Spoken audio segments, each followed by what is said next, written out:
Waiting for the moment, and the moment finally come. I'm very pleased to honor our Honorable CM Sri Pema Khanduji on the stage. Please, ladies and gentlemen, give a big round of applause for our Honorable CM Sri Pema Khanduji.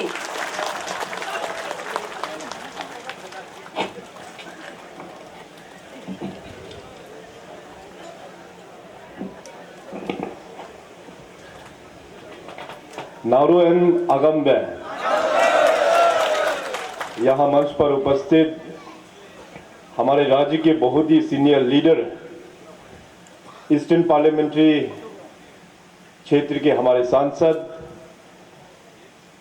2024 के हमारे Bharatiya Janata party के उम्मीदवार श्री तपिर गांव जी और लद्दाख से आए हुए बहुत ही पॉपुलर हमारा एमपी श्री जमयांग सेरिंग नामग्याल जी, इनको ज़्यादातर अपने एरिया में JTN के नाम से जाना जाता है और फर्स्ट टाइम अरुणाचल में ये आए हुए हैं। तो कल शाम को वो ईटानगर पहुंचा, वहाँ में भी एक कार्यक्रम, शाम का रात का एक कार्यक्रम था, वहाँ में भी उन्होंने एक बहुत दमदार स्पीच दिया है। आप भी दमदार है, शानदार है और जानदार भी है, आप तो तीनों गुण है आप में।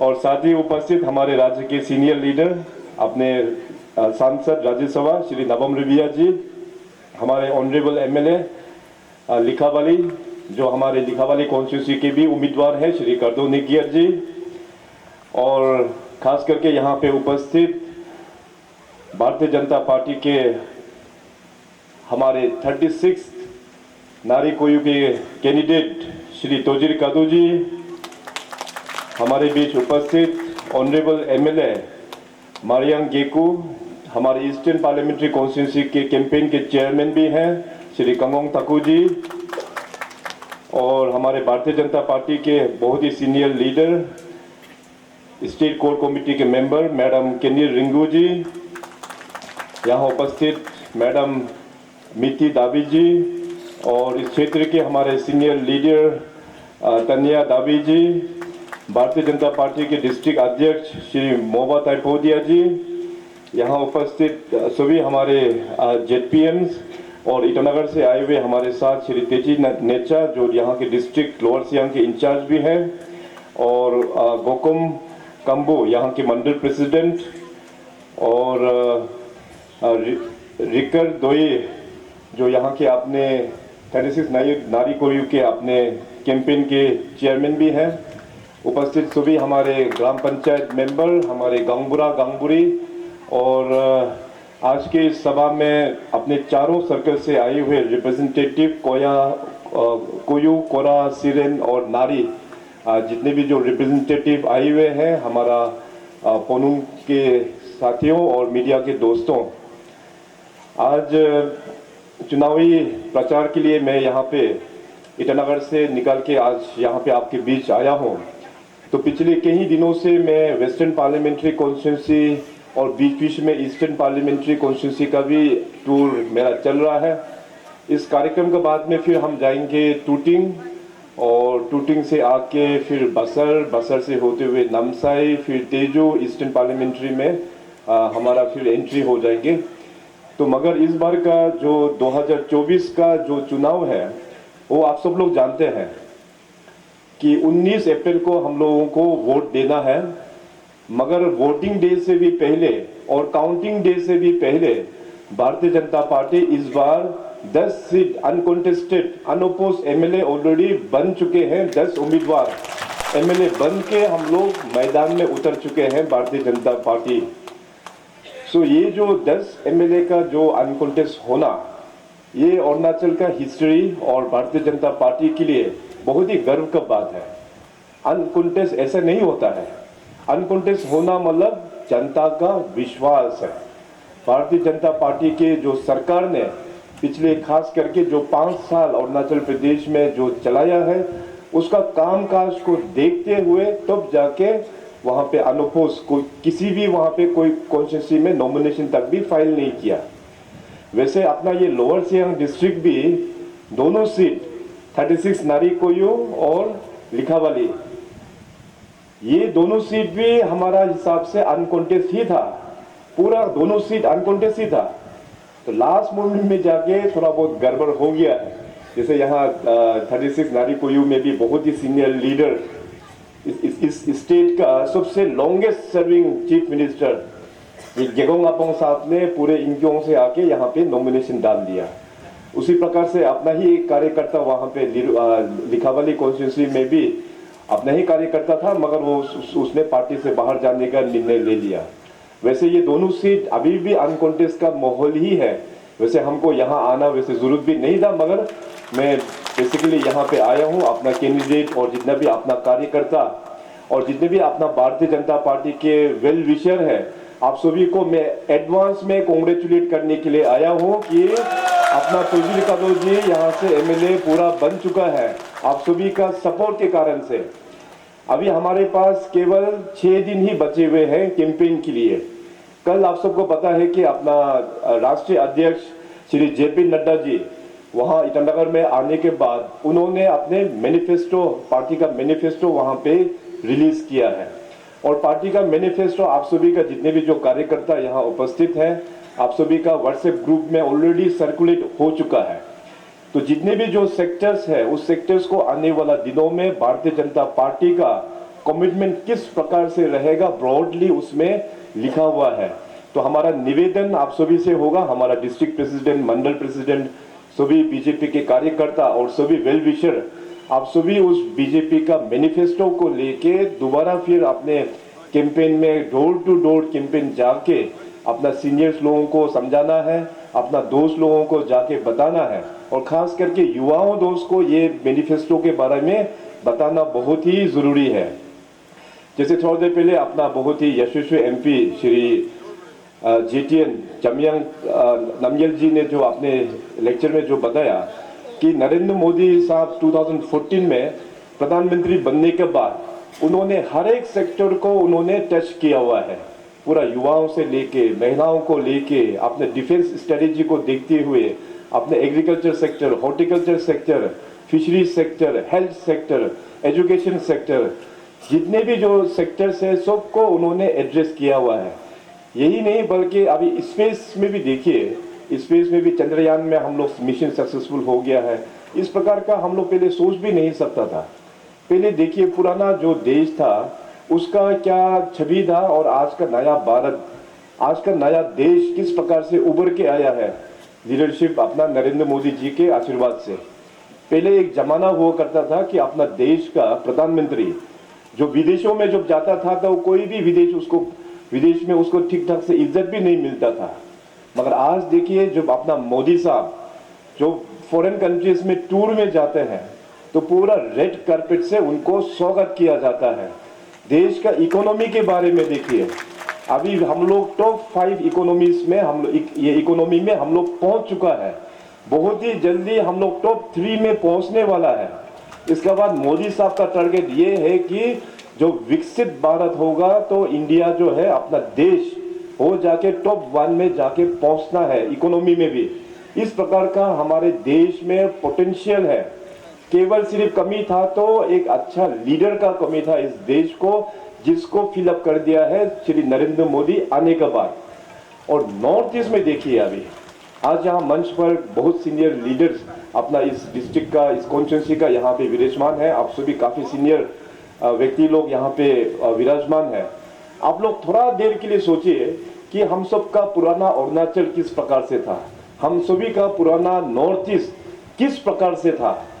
मैं हमेशा कहता हूँ इसके बारे में। पुराना नॉर्थ ईस्ट का पहचान अपने देश में इंसर्जेंसी का नाम से जाना जाता था, आतंकवाद के नाम से।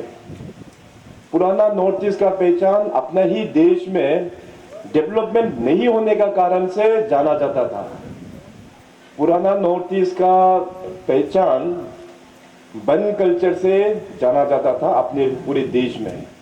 पुराना नॉर्थ ईस्ट का पहचान करप्शन से जाना जाता था अपने देश में। तो इन सभी छवि को, डायनामिक्स को चेंज किया तो नरेंद्र मोदी साहब 2014 में प्राइम मिनिस्टर बनने के बाद तो जाके हम लोगों का नॉर्थ ईस्ट का पहचान को उन्होंने चेंज किया है।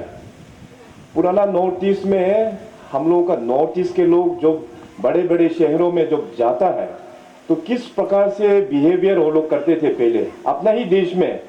आज देखिए पूरा छवि चेंज हो गया है। अभी इस सब को चेंज करने वाला व्यक्ति अगर है तो अपना प्रधानमंत्री श्री नरेंद्र मोदी जी के आशीर्वाद से पूरा छवि बदला है। आज देखिए नॉर्थ ईस्ट में अभी अपना ये नारी तो असम का बॉर्डर में है। पहले देखिए असम इंसर्जेंसी से कितना यहाँ पे अफेक्टेड था। जितने भी जो नॉर्थ ईस्टर्न एरिया जो है इंसर्जेंसी से अफेक्टेड था, आज लगभग सभी इंसर्जेंट ग्रुप लोग हथियार डाल चुके हैं और वो लोग भी मेन स्ट्रीम में आके ज्वाइन हो चुके हैं। इंसर्जेंसी लगभग अभी नॉर्थ ईस्ट से खत्म हो चुका है। डेवलपमेंट में देखिए हमारा नॉर्थ ईस्ट में रोड्स देखिए, ब्रिजेस देखिए, एयरपोर्ट देखिए, अरुणाचल में देखिए इतना बड़ा काम यहाँ पे हो रहा है। तो अभी नॉर्थ ईस्ट का चेहरा, अरुणाचल प्रदेश का पहचान वो चेंज हो रहा है। और अरुणाचल प्रदेश में डेवलपमेंट करने का जो कार्यक्रम है, जो प्रोग्राम है, वो बहुत ही चैलेंजिंग एक रीजन है। अरुणाचल बहुत ही डिफिकल्ट टास्क है। तो पहले तो हम लोग ने बहुत साल नॉर्थ ईस्ट और अरुणाचल को हम लोग ने कांग्रेस सरकार में दे के रखा है और कांग्रेस ने सरकार चलाया करीबन 60 इयर्स इस देश को चलाया है। 60 इयर्स। तो कांग्रेस का टाइम में दिल्ली में बैठने वाला जो कांग्रेस का लीडर, उन लोगों ने हम लोगों का नॉर्थ ईस्ट और अरुणाचल का लीडर्स को भी करप्ट बनाया, जनता और ऑफिसर्स को भी करप्ट सिस्टम एक सिखा कर रख दिया। उस करप्ट सिस्टम के बिना काम होता भी नहीं था। अगर आपको काम करवाना है तो आपको भी उस करप्ट सिस्टम से ही चल के जाना होता है, तब जाके कुछ काम हो जाता है। ऐसा एक सिस्टम बना दिया। नॉर्थ ईस्ट और अरुणाचल को एक मनी मिंटिंग स्टेट बना कर रख दिया था कांग्रेस ने। तो इसलिए कांग्रेस का टाइम में हमारा अरुणाचल प्रदेश बिल्कुल डेवलप हो ही नहीं पाया है। और इसमें लॉन्गेस्ट सर्विंग चीफ मिनिस्टर अपना गेगोंग अपांग साहब, हम सब अरुणाचल के वासियों उनको बहुत इज्जत करते हैं। इज्जत इसलिए करते हैं क्योंकि वो एक लॉन्गेस्ट सर्विंग एक चीफ मिनिस्टर है बोल के। कुल मिला के अराउंड 23 इयर्स उन्होंने इस राज्य को एज चीफ मिनिस्टर के रूप में बैठा है। इज्जत इसलिए हम लोग करते हैं क्योंकि लॉन्गेस्ट चीफ मिनिस्टर है बोल के। इज्जत इसलिए हम लोग नहीं करते कि उसने डेवलपमेंट लेके आया बोल के। डेवलपमेंट तो क्या लेके आया वो आप सब जानते हैं। वैसे का वैसे ही पुराना अरुणाचल जो ऐसे ही रह के बैठ गया। उस वक्त अगर कुछ इनोवेटिव अगर काम करता, हमारे पास में जो हाइड्रो पावर प्रोजेक्ट्स है, हॉर्टी एग्रीकल्चर में इतना स्ट्रेंथ है, रोड का नेटवर्क इतना कमजोर था, उसको थोड़ा इम्प्रूवमेंट करता तो ये अरुणाचल प्रदेश काफी आगे तक निकल जाता। मगर इतना लंबे समय तक हम लोगों को वैसे का वैसे ही रख दिया। तो मगर अभी जमाना बदल गया है। अभी एजुकेशन का जमाना है, अभी हम लोगों का डिजिटल टेक्नोलॉजी का जमाना है, अभी इंटरनेट का हमारा जमाना है। तो इस बदलते हुए जमाने में भी लीडरशिप का क्वालिटी, लीडरशिप का थिंकिंग, उसको भी हम लोगों को बदलना पड़ता है। अभी आज देखिए अरुणाचल प्रदेश में हमारा जो सेक्रेटरीट जो चलता है, डायरेक्टरेट जो फंक्शनिंग होता है, सब हम लोग ने ई फाइल सिस्टम हम लोग ने लागू कर दिया है। इवन डिस्ट्रिक्ट में भी बहुत सारा डिप्टी कमिश्नर्स का ऑफिस भी ई फाइल का मुताबिक चल रहा है। पुराना जमाने में जो फाइल मोटा मोटा फाइल पकड़ के जो घूमता है वो सिस्टम अभी खत्म हो चुका है।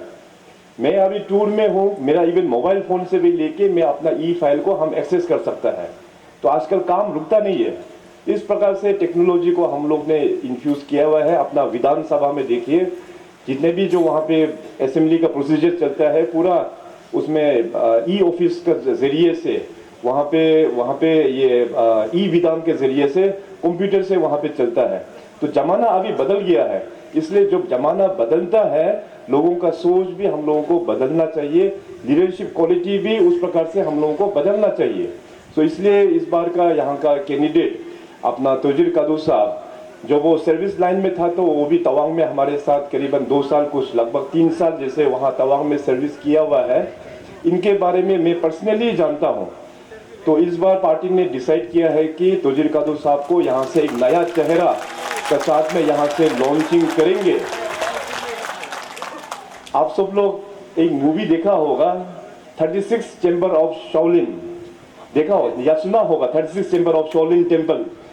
तो ये 36 जो है अरुणाचल का एक शोलिन टेम्पल का कॉन्स्टिट्यूंसी जैसे है। 36 चेंबर ऑफ नारी कोयू। तो इसको चलाने के लिए थोड़ा सा दमदार वाला एक व्यक्ति होना बहुत ही जरूरी है। बहुत ही दमदार वाला एक व्यक्ति होना, एक्टिव होना एक बहुत जरूरी है। तो पुराना एमएलए साहब थोड़ा सा इनका एज का कारण से तो पार्टी ने उनको बैठने के लिए कहा और पुराना एमएलए साहब ने बैठ भी किया है। और अभी एक नया चेहरा, एक युवा चेहरा को यहाँ से पार्टी देख के भेज रहा है। बहुत ही एनर्जेटिक एक व्यक्ति है। मेरा आप सभी से निवेदन होगा, आप सभी से आग्रह होगा कि इनको इस बार यहाँ से आप लोग लैंडस्लाइड विक्ट्री से जिता के आप लोग ईटानगर असेंबली में भेजना है। और यहाँ का डेवलपमेंट जो अपना 4 जो सर्कल है, अपर में जो 2 सर्कल है कोयू और कोरा, लोअर में अपना सिरेन और नारी, यहाँ का डेवलपमेंट का हम लोग अभी प्लानिंग को भी चेंज, मॉडल जो है चेंज कर रहा है। पहले का पुराना प्लानिंग का टॉप डाउन अप्रोच था, अभी हम लोग बॉटम टू टॉप वाला अप्रोच को रखते हुए प्लानिंग मॉड्यूल को भी हम लोग चेंज कर रहा है। जो प्लानिंग मॉड्यूल चेंज होगा, क्योंकि आप लोगों का यहाँ अपर का चैलेंजेस, वहाँ कोयू और कोरा का चैलेंजेस अलग है और यहाँ का सिरेन और नारी का यहाँ का चैलेंजेस अलग है। तो सर्कल वाइज में बैठ के आप लोग खुद ही प्लानिंग करना चाहिए कि यहाँ का प्रायोरिटी कौन सा सेक्टर है। मैं वहाँ ईटानगर में सेक्रेटरीट में अपना चीफ मिनिस्टर ऑफिस में बैठ के मैं अगर प्लानिंग पूरा मैं कर नहीं सकता है, वो प्लानिंग करने से कहीं ना कहीं गलती भी हो जाता है। इसलिए मैंने पिछले 8 सालों में विंटर्स में मैं पूरा अरुणाचल का हमेशा टूरिंग ही करता हूँ। टूरिंग करके मैं ये देखना चाहता था कि वाकई में डेवलपमेंट ग्रास रूट लेवल में किस प्रकार से डेवलपमेंट हो रहा है। सरकार ने जो फंड भेजता है वो प्रायोरिटी सेक्टर में प्रपोजल जो है कि नहीं, उसको भी मैं चेक करता हूँ। तो बाय एंड लार्ज हम देखा कि अरुणाचल में सभी सर्कल्स और कॉन्स्टिट्यूंसीज में फंड्स तो जाते हैं, मगर प्रायोरिटी सेक्टर जो है उसमें थोड़ा सा मिसिंग हो जाते हैं, क्योंकि ईटानगर में ही वहाँ पे सब स्कीम्स का फाइनलाइजेशन ईटानगर में ही होता है। तो इसलिए अप्रोच जो है थोड़ा सा गलती था, क्योंकि यूनियन टेरिटरी 1972 से जो प्लानिंग प्रोसेस जो शुरू हुआ है अभी तक भी वही चल रहा है। सारा चीज़ अभी मॉडर्न हो गया है, टेक्नोलॉजी है हमारे पास, उसको सही प्रकार से प्रयोग हो नहीं पा रहा है। इसीलिए मैंने कहा कि प्लानिंग प्रोसेस को चेंज करना ये बहुत ही ज़रूरी है। यहाँ नारी के लोगों का क्या परेशानी है, यहाँ का लीडर्स को पता है, यहाँ का पंचायत को पता है और यहाँ का ऑफिसर्स को पता है। वही लोग ही बैठ के यहाँ का प्रायोरिटी सेक्टर क्या है वही लोग ही आइडेंटिफाई करेगा। अभी तक तो गवर्नमेंट वहाँ से आइडेंटिफाई करता था, मगर अभी यहीं के लोग, आप लोग खुद ही आइडेंटिफाई करना है कि आपका बेसिक यहाँ पे इंफ्रास्ट्रक्चर के लिए, जैसे फॉर एग्जांपल ये जनरल ग्राउंड हो गया, इसको किस प्रकार से डेवलप करना है, स्कूल हो गया, हेल्थ हो गया, उसमें किस प्रकार से डेवलपमेंट करना है। यहीं से ही प्रोजेक्ट जो है इसका जनरेशन यहीं से ही होगा। तो आने वाला दिनों में बीजेपी पार्टी का सरकार सत्ता में आने के बाद प्लानिंग प्रोसेस को पूरा बड़ा एक रिफॉर्म करने का ये हम लोगों का पूरा मन बना लिया है, ऑलरेडी उसका एजेंडा में भी है। और साथ ही साथ आप सब लोग जानते हैं कि बीजेपी पार्टी का सरकार आने के बाद सबसे पहले तो ट्रांसपेरेंसी हम लोग ने लेके आया, बहुत सारा सेक्टर्स में हम लोग ने रिफॉर्म करके लेके आया, तब जाके हम लोग ट्रांसफॉर्मेशन और परफॉर्मेंस भी हम लोग दे पा रहा है। तो इसलिए एग्रीकल्चर सेक्टर में भी बहुत सारा सेक्टर्स हम लोग ने आइडेंटिफाई किया है। हॉर्टिकल्चर, एग्रीकल्चर सेक्टर में माननीय प्रधानमंत्री जी ने जब आत्मनिर्भर भारत का जो एक संकल्प दिया है, तो उस वक्त में हम लोग का अरुणाचल में भी आत्मनिर्भर अरुणाचल के हिसाब से खास करके अपना कृषि विभाग को, हॉर्टिकल्चर विभाग को किस प्रकार से आगे बढ़ाना है, बहुत सारा पैरामीटर्स हम लोग ने बनाया है। आत्मनिर्भर कृषि योजना एग्रीकल्चर को प्रमोट करने के लिए, बागवानी योजना हॉर्टिकल्चर को प्रमोट करने के लिए, आत्मनिर्भर पशुपालन जो एनिमल हस्बेंड्री को आगे बढ़ाने के लिए, इसके बाद फिशरीज को बढ़ाने के लिए, इस प्रकार से बहुत सारा स्कीम, फ्रंट एंडेड सब्सिडी अपना किसान को हम लोग ने दे के आया हुआ है। आने वाला दिनों में इसका पैरामीटर को और भी हम लोग बढ़ा के अपना किसान जो भाई बहन माता पिता उन लोगों को और भी सपोर्ट करेंगे इस आत्मनिर्भर स्कीम्स के अंतर्गत पर। और अभी हमारा युवाओं के लिए बहुत सारा प्लेटफॉर्म्स हम लोग ने दिया हुआ है। आज का युवा जो है अभी देखिए हमारा बहुत अच्छा नाम कमा रहा है, चाहे वो खेल कूद में हो, चाहे सिंगिंग में हो, चाहे वो एक्टिंग में हो, बहुत अच्छा टैलेंट है। तो सरकार ने बहुत सारा प्लेटफॉर्म्स अपना युवाओं को दिया हुआ है। आने वाला दिनों में भी इस प्लेटफॉर्म्स को और भी हम लोग बरकरार रखेंगे। बीजेपी पार्टी का सरकार आने के बाद अरुणाचल का जो सबसे एक वेक्स्ड इशू था, वो आप सब लोग जानते हैं, असम अरुणाचल का बॉर्डर। असम अरुणाचल का बॉर्डर को अभी लगभग हम लोग ने सोल्व कर दिया है, ये आप सब लोग जानते हैं, क्योंकि अपना ये लोअर सियांग डिस्ट्रिक्ट असम अरुणाचल का बॉर्डर में ही पड़ता है। तो हमारे बीच यहाँ पे अपना फॉर्मर जेपीएम है केन्योम दावी जी भी, उनका टीम का साथ में बैठकर काफ़ी एक्सपीरियंस है, तो उनका भी काफ़ी योगदान रहा है इस बॉर्डर इशू को एड्रेस करने के लिए। तो हमारा ये विधायक जो है अपना करदो निगवेर जी, उनके साथ में बैठकर, यहाँ ऑफिसर्स के साथ में बैठकर अपना इस क्षेत्र में कहीं हद तक हम लोग ने इस जो असम अरुणाचल का जो बॉर्डर इशू है उसको हम लोग ने सेटल कर दिया है। अभी कुछ पार्टी रह गया है, उसको भी हम लोग अभी सरकार बनने के बाद तुरंत हम लोग इस असम अरुणाचल बॉर्डर को भी 100% हम लोग सोल्व करके सेचुरेशन में हम लोग लेके आएंगे। अभी आने वाला दिनों में आपका जो गालो समाज है उनके साथ में भी हमारा एक बार चर्चा हुआ था। यहाँ में बहुत इम्पोर्टेंट एक रोड है, पाम से लेते हुए सिक्किरिमा, इसके बाद कोयो से लेके फिर पीरी, फिर फर्दर जाके आलो। ये अगर रोड बन जाने से अपना लोगों के लिए बहुत ही सुविधा होगा। और भारतीय जनता पार्टी का आप सब लोग देखा होगा कि पिछले 8-10 सालों में सबसे पहला हम लोग ने स्ट्रेस दिया तो कम्युनिकेशन सेक्टर में, रोड सेक्टर में हम लोग ने काफ़ी स्ट्रेस दिया हुआ है। ट्रांस अरुणाचल हाईवे तवांग से लेके लोंगडिंग तक करीबन 1800 किलोमीटर, उसको कंप्लीट किया तो अपना भारतीय जनता पार्टी का सरकार ने ही कंप्लीट किया है। अभी दूर दराज इलाका में जहाँ पे रोड नहीं है वहाँ पे भी रोड बन के तैयार हो गया है। जिन गाँवों में रोड नहीं है वहाँ भी रोड का सैंक्शन हो गया है। टेंडर प्रोसेस अभी चल रहा है। अभी जेटीएन साहब ने थोड़ा देर पहले अपना बॉर्डर एरियाज के बारे में भी जो टेस्ट किया, बॉर्डर एरियाज में भी जो जितने भी जो गांव है वहां में अभी वाइब्रेंट विलेज के जरिए से जितने भी जो गांव में अनकनेक्टेड विलेज है उसका भी सैंक्शन ऑलरेडी हम लोगों को मिल चुका है, उसका अभी टेंडर प्रोसेस चल रहा है। इसलिए ये आने वाला दिनों में ये 5 साल के अंतर्गत जिन गाँव में अरुणाचल प्रदेश में जहाँ रोड नहीं पहुंचा है, वो अपना बीजेपी पार्टी का ये वादा है कि इस 5 साल में हम लोग पूरा रोड पहुंचाएंगे हर एक गांव में। हर एक गांव में रोड के बिना जिंदगी आगे बढ़ना ये बहुत मुश्किल है। एक बार रोड बन जाए तो बाकी डेवलपमेंट जो है अपने आप बाद में आते रहता है। तो सबसे इम्पोर्टेंट है हम लोगों को रास्ता बनाना। तो जिन गांव में रोड नहीं है उसका पूरा मैपिंग पूरा करके रखा हुआ है। टॉप प्रायोरिटी देके केंद्र सरकार के साथ में मिलकर हम लोग केंद्र सरकार से सैंक्शन को लेते हुए तब जाके हम लोग रोड बनाएंगे। इसीलिए केंद्र सरकार का साथ में रहना हम सब के लिए बहुत ही इम्पोर्टेंट है। तो यहाँ का अपना जो पार्लियामेंट का जो कैंडिडेट है आप सब लोग जानते हैं, श्री तपिर गांव जी अभी सिटिंग एमपी भी है। और तपिर गांव जी काफी सीनियर है पार्टी में, 2 बार नेशनल जनरल सेक्रेटरी रह चुके हैं, 2 बार 2 टर्म नेशनल जनरल सेक्रेटरी रहना ये हम सब के लिए बहुत ही बड़ा बात होता है। तपिर गांव जी का सीनियरिटी का हिसाब से वो अपना बीजेपी के सभी सीनियर लीडर्स, प्राइम मिनिस्टर साहब बोलिए, राजनाथ सिंह साहब बोलिए, अमित शाह जी बोलिए, नितिन गडकरी जी बोलिए, सभी जो वरिष्ठ नेता है बीजेपी का, उनके साथ हमेशा उठना बैठना खाना पीना इनका डायरेक्ट इनका अप्रोच रहता है। इसलिए मैं भी काफ़ी अपना आप को खुश नसीब समझता हूँ, क्योंकि मैं ईटानगर बैठ के मुख्यमंत्री का रूप में कुछ भी केंद्र से जो काम होता है तो मैं तपिर गांव जी और किरण जी को व्हाट्सएप में भेज देता हूँ चिट्ठी को, उसको फॉलो अप करने के लिए।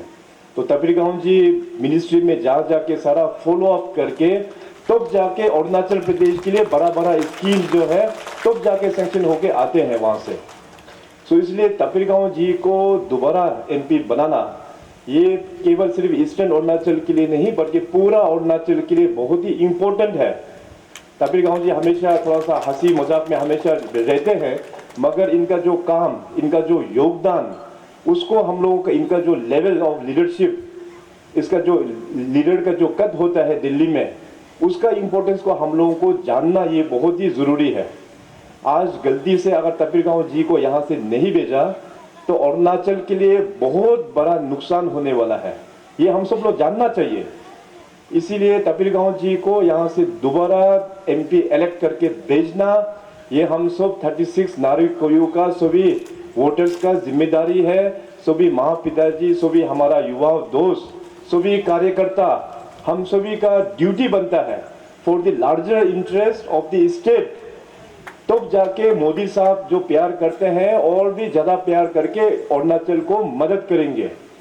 पिछले 10 वर्षों में देखिए नरेंद्र मोदी साहब ने अरुणाचल के लिए बहुत बड़ा बड़ा काम किया है।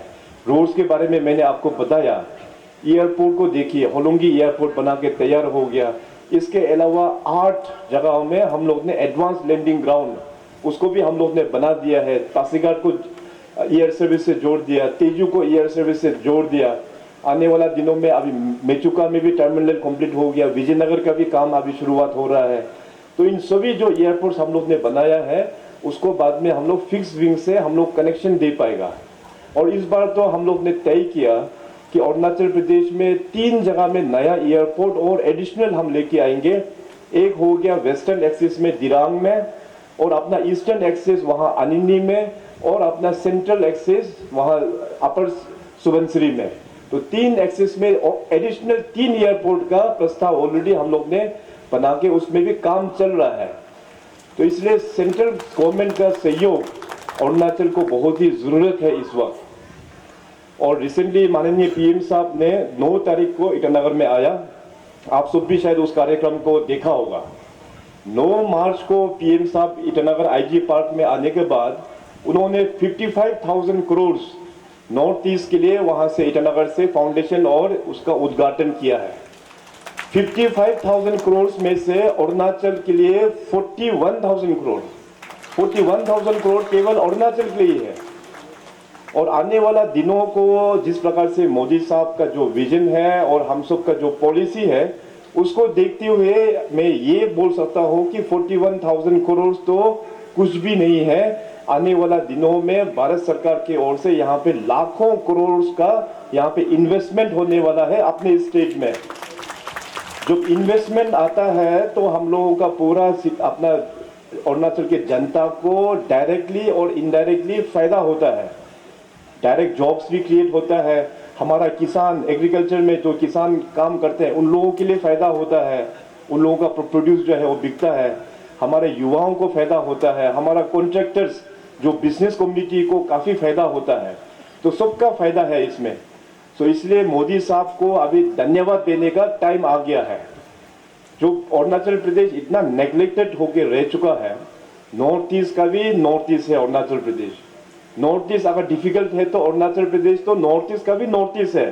कितना चैलेंजिंग एक राज्य है, उसको मोदी साहब के आशीर्वाद से, हमारा भारतीय जनता पार्टी के विल पावर से तब जाके हम लोग ये अचीवमेंट कर पाया है। और भी कई सारा सेक्टर्स में और भी हमको इंफ्रास्ट्रक्चर का काफ़ी गैप्स है, उस गैप्स को हम लोगों को मीट अप करना चाहिए। सो इसलिए ये जो समय जो है बहुत अच्छा समय है अरुणाचल का डेवलपमेंट के लिए। मोदी साहब का लीडरशिप, अपना तपिरगांव जी, किरण जी वहाँ दिल्ली में बैठे हुए हैं, अपना राज्यसभा MP नाबम रिबिया साहब वहाँ पे बैठे हुए हैं, और स्टेट में हम अपना BJP पार्टी का सरकार। तो लेवल ऑफ अंडरस्टैंडिंग बहुत ही अच्छा हम लोगों का समय चल रहा है।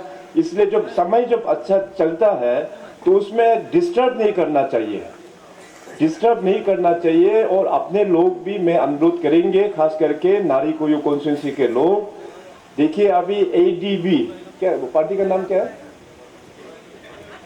ADB हुआ क्या?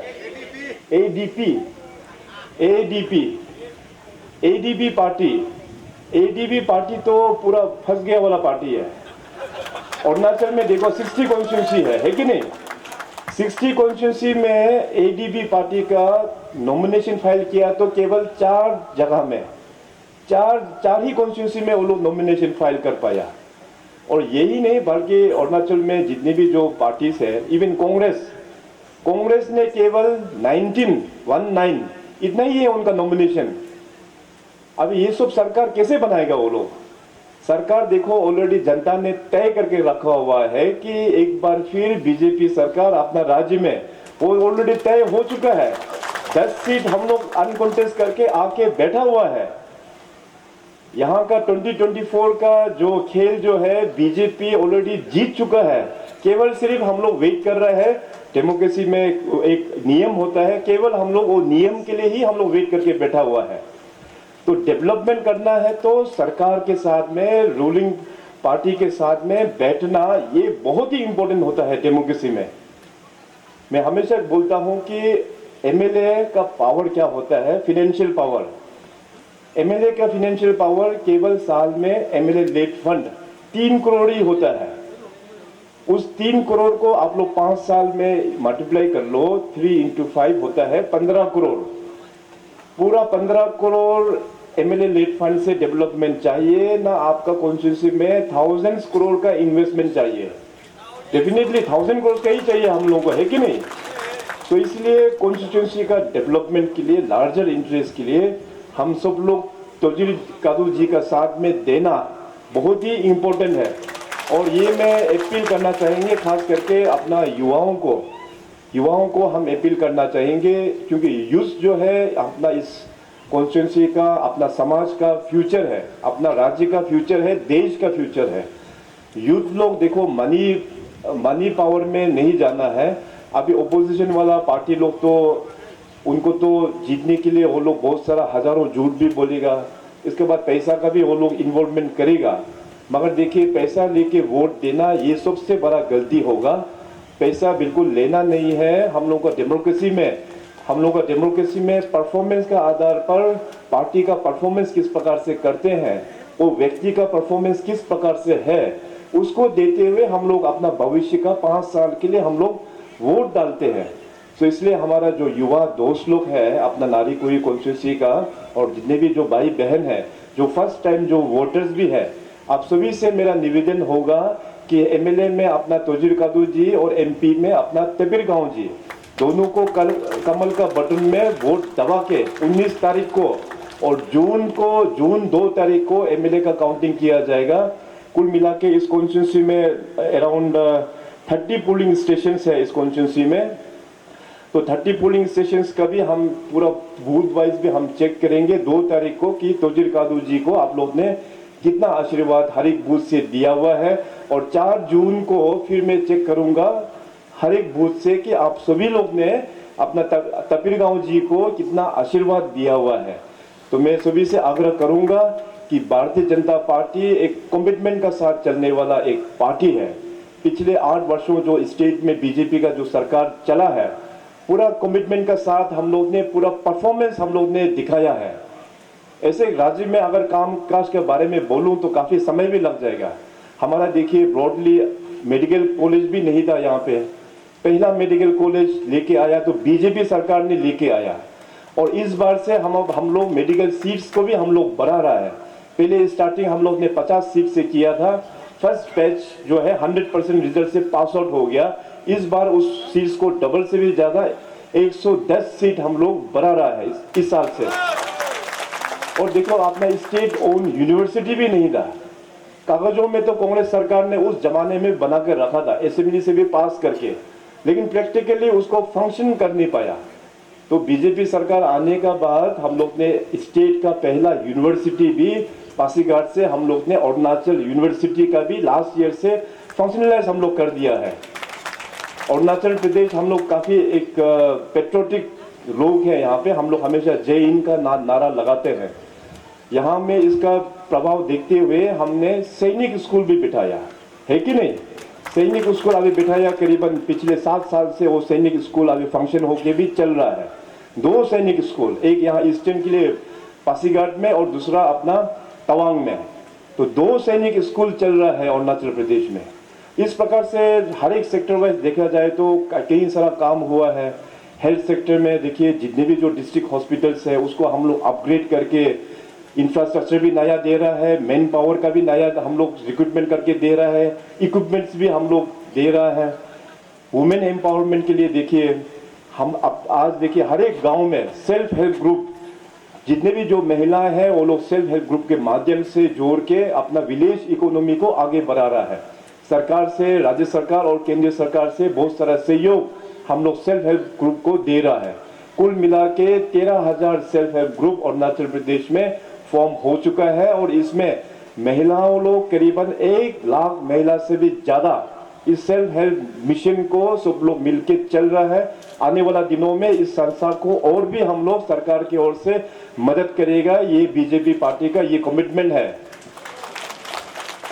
महिला एम्पावरमेंट के लिए ये बहुत इंपॉर्टेंट बात है कि देखिए, हम लोग ने बहुत सालों से सुन के आया है कि वुमेन्स रिजर्वेशन बिल, कांग्रेस हमेशा इसको बोलते हैं वुमेन्स रिजर्वेशन बिल को पास करेंगे। सालों बीत गया, डेकेड्स हो गया, मगर इस बिल को पास किया तो बीजेपी पार्टी का सरकार, नरेंद्र मोदी साहब प्रधानमंत्री जी, उनका टेन्योर में इस बार पास किया है। लोकसभा में भी पास किया, राज्यसभा में भी पास किया। तो अभी देखिए, आने वाला जो चुनाव है 2029 में, वहां में अरुणाचल प्रदेश में 60 असेंबली कॉन्स्टिट्यूंसी में कम से कम 20 सीट्स, 20 सीटों में अपना महिलाओं लोग जाके रिप्रेजेंट करेंगे। और अरुणाचल प्रदेश ट्राइबल एक राज्य है, ट्राइबल समाज में अपना महिला लोग बहुत ही एक्टिव होते हैं। मैं तो कहूंगा कि 2029 में केवल 20 ही नहीं बल्कि 30-40 भी वुमेन आने का पूरा संभावना है। जिस प्रकार से Bharatiya Janata party women section को जो आगे भेज रहा है, सो इस प्रकार से वुमेन्स के लिए काफी एम्पावरमेंट बीजेपी पार्टी कर रहा है। बीजेपी पार्टी एक कमिटमेंट के साथ में चलने वाला है। मैं आप सभी को ये आश्वासन देता हूं। तो आने वाला दिनों में और भी इस 36 नारी कोयू को डेवलपमेंट करना है। बहुत सारा गैप्स इस कॉन्स्टिट्यूंसी में है, ये हमको भी पता है। पिछले साल उतना टेन्योर में उतना शायद कामकाज यहाँ पे शायद हो नहीं पाया होगा, कारण वश आप सब लोग जानते हैं। इसलिए यहाँ के जो विधायक बहुत ही एक्टिव होना है, बहुत ही एक्टिव होना है। तोजिर कादो जी बहुत ही एक्टिव है, आप सब लोग जानते हैं। तो इसलिए उसको जैसे भी आप लोग यहाँ से हाई मार्जिन से जिता के बेचना है, ये आप लोगों का रिस्पॉन्सिबिलिटी है। आप लोग रिस्पॉन्सिबिलिटी ले रहे हो ना, लेंगे ना? तोजिर कादू जी को यहाँ से थम्पिंग मेजोरिटी के साथ में चाहिए, हमको ईटानगर में भेजेंगे। और अपना तपीर गांव जी को भी थम्पिंग मेजोरिटी के साथ में पार्लियामेंट भेजना है, होगा ना? देखिए भाई, मैं हिसाब किताब में तगड़ा हूँ, बाद में मैं हिसाब किताब करूंगा। मैंने कहा ना 2 जून और 4 जून को आप लोग ने कितना आशीर्वाद दिया हुआ है, तो हमको लेकिन पूरा विश्वास है आप लोग का, पूरा अपना नारी कोई कॉन्स्टिट्यूंसी का पूरा आशीर्वाद आप लोग ने पहले भी हमारे ऊपर में रखा हुआ है। इस बार भी आप लोग आशीर्वाद रखेंगे, हमारा दोनों उम्मीदवार को आप लोग जिता के भेजेंगे। मैं पिछली बार जब वहाँ कोयू में जब आया था, तो वहाँ में पिकते ब्रिज का फाउंडेशन के लिए मैं आया था। तो पिकते जो पोर्शन है वहाँ में ब्रिज बनने के बाद रास्ता उस तरफ में और भी हमको डेवलपमेंट करना है। तो यहाँ कॉन्स्टिट्यूंसी में काफ़ी पोटेंशियल भी है, अच्छा कॉन्स्टिट्यूंसी भी है। तो अपना विधायक को आप लोग चुन के यहाँ से भेजना है।